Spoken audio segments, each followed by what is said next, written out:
Welcome to part 2 of exposing the tax-exempt foundations. Here's a clip from a 1980s radio show hosted by Dr. Stanley Monteith. But it was the function of our investigation to find out to what extent, if any, are the funds of the large foundations aiding and abetting Marxist tendencies in the United States and weakening the love which every American should have for his way of life. And then he goes on to say, so we set out to find the answers. We wanted to explore the problems of foundations by examining their actions, not their statements for the public. We felt that they are involved in the concepts under which foundations operate and grew in the United States as certain inherent dangers for the public welfare. We were not blind to the undoubted merits of the contributions of the numerous tax-exempt foundations to worthwhile causes, but it was our intention to find out the factual basis for preserving their constructive function and at the same time for supplying guidance for future legislation and administrative action against the use of foundation power for political ends. The story of that adventure, of what we found, and of the harassment to which we were subjected is included in this book, René Wormser, Foundations, Their Power and Influence. Well, let me tell you what happened to the committee. First of all, tremendous pressure was brought to bear on individual members of Congress who were on the committee to force them to stop the investigation. Pressure was brought to bear on other members of Congress to cut off appropriations for this investigation. The committee was routinely attacked by the New York Times and the Washington Post-Tribune and by all the major conservative and liberal media in America. Amazingly, a congressman named Wayne Hayes was appointed, and Wayne Hayes came from Indiana, and his specific function on the committee was to disrupt its hearings. In fact, it's told, the story is told in the book, and everything I'm telling you can be found almost in this book entitled Foundations, Their Power and Influence, which I strongly recommend to you. But Congressman Wayne Hayes, during one 185-minute period, interrupted the hearings 235 times. Why? Because he wanted to disrupt the hearings. They did not want the hearings to take place. Basically, of course, as the committee proceeded with its investigation under the direction of Congressman B. Carroll Reese, under the direction of the Chief Counsel, René Wormser, and under the guidance of the Director of Research, a man named Norman Dodd, who you're going to hear from later in this tape, they began to uncover incredible things. And, of course, one of the first things was that the great foundations were being used to change America. They were being used to change us from a free society into a socialist society into a fascist society. They were being used to change America from a sovereign nation into simply one more state in a new world order, into a new world government. They talk on page 204 of the book about the investigations into what the Carnegie Endowment for International Peace had done. And basically, the Carnegie Endowment for International Peace had been endowed specifically to bring about world peace. Now, how do you bring about world peace? Well, they decided they had a great idea. They'd bring about war. Here's more of the Norman Dodd interview from 1980 with Dr. Stanley Monteith. But as I thought about it, I realized that most of them were new in their position. And my guess was none of them had ever read the minutes themselves, which would be, of course, quite a task to cover 50 years of minutes. You know, reading. Certainly. Accepted this invitation and selected a member of my staff, a Miss Catherine Casey, who was a practicing Washington lawyer, but who was on my staff to see to it that I, in conduct of the work of the staff, did not break any official rules in Washington, and was also unsympathetic to the investigation. Her attitude was, what could possibly be wrong with foundations? They do so much good. Well, I went out of my way not to prejudice her, but I did say that, Catherine, when you get to New York, you'll find that you can't possibly cover 50 years of minutes in 2 weeks, so you'll have to do what we call spot reading. And I blocked out certain periods for her to concentrate on. And when she returned from Washington, her eyes were figuratively as big around as saucers, and she brought back to me the following on dictaphone belts. We're back in 1908,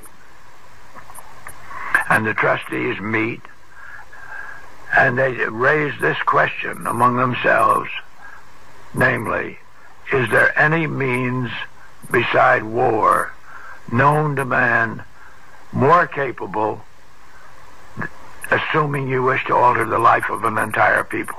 Now, these are the trustees of the Carnegie Foundation. Right.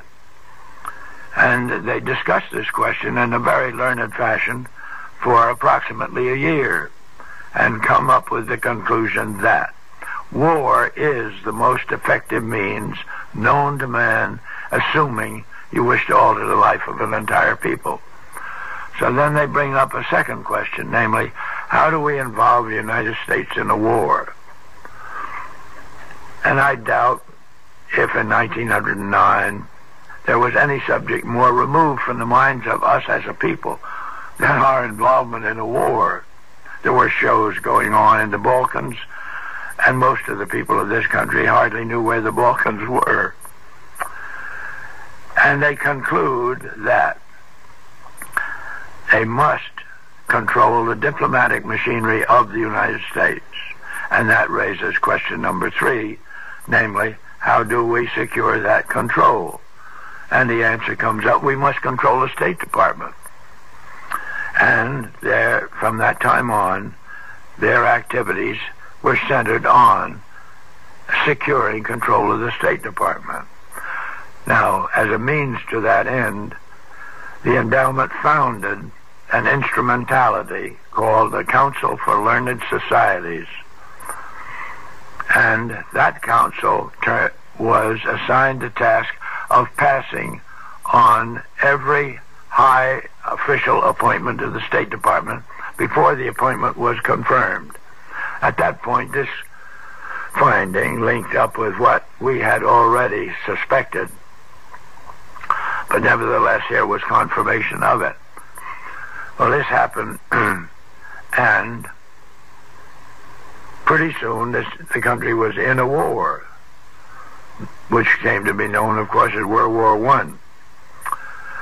And this group of trustees at one point congratulated themselves on the wisdom of their original decision because, as they put it, war has demonstrated a power to alter the life of the people of this country already.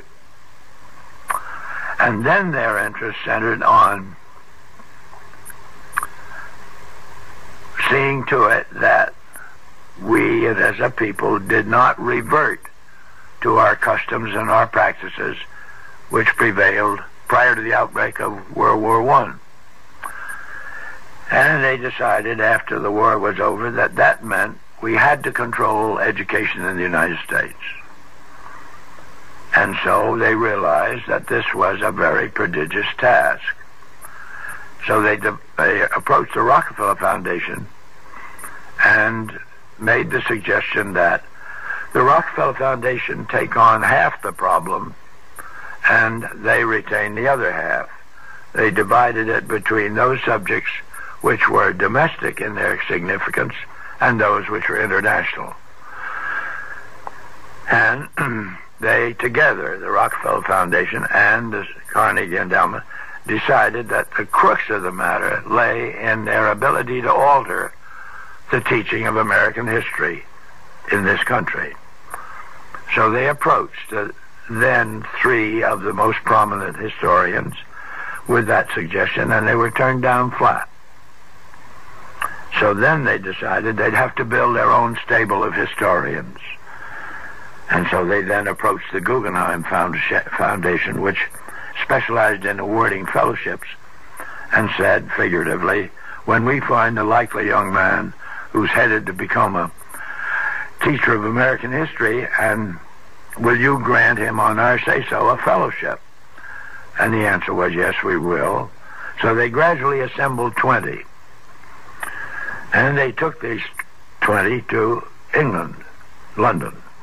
And there they briefed them as to what was expected of them. And that became the nucleus of the American Historical Association, to which, ultimately, the endowment made a grant of $400,000 for a study to be made which would conclude what the future of this country was to be.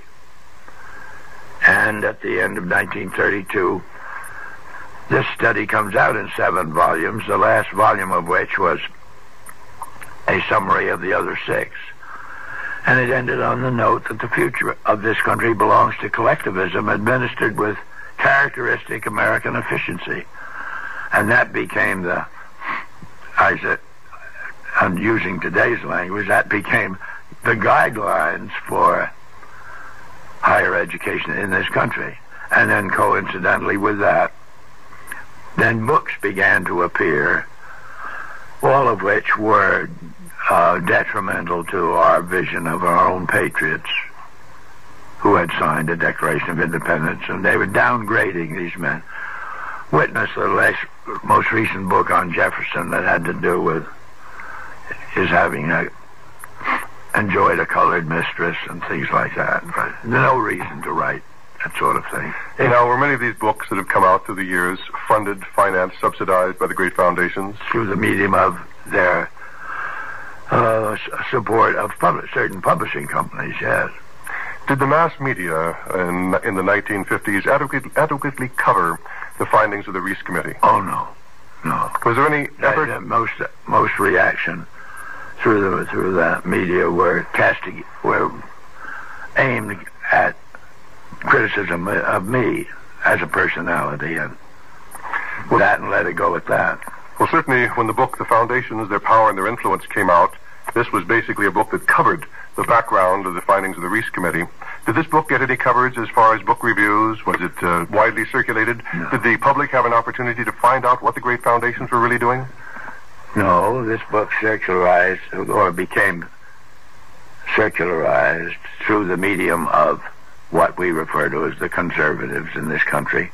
So it was, in a sense, a corroboration of what motivates the conservatives in this country. And they all had this book, and that's all there was to it.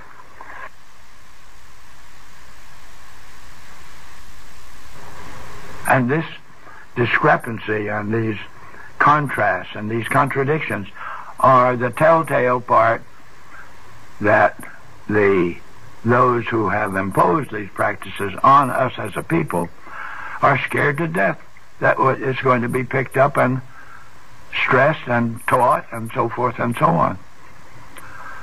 But it isn't.